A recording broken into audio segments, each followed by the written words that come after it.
CN Tower, Nathan Phillips Square, Queen's Park সবখানেই সাদা তুলার মতো তুষারের আবরণ। কানাডার টরন্টোয় বছরের প্রথম তুষারপাত দেখা দিয়েছে।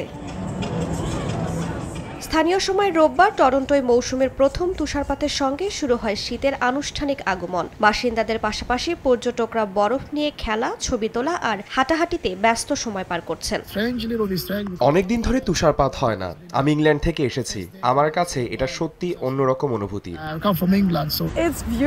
নভেম্বরে তুষার পড়া মানেই শীত সুন্দরভাবে শুরু হয়েছে। কানাডার শীত মানে তুষার। আশা করছি আমাদের ক্রিসমাস খুব ভালো হবে।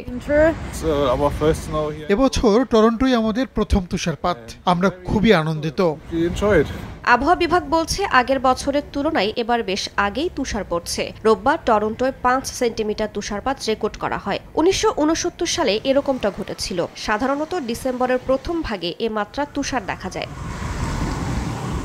সড়কে বরফ জমে যাওয়ায় চালকদের সতর্ক থাকার পরামর্শ দিয়েছে স্থানীয় কর্তৃপক্ষ। বরফ সরাতে কাজ করছেন কর্মীরা। এদিকে আরও তুষারপাতের পূর্বাভাস দিয়েছে আবহাওয়া দপ্তর। এতে গণপরিবহন চলাচল বিলম্বিত হতে পারে বলে জানানো হয়েছে।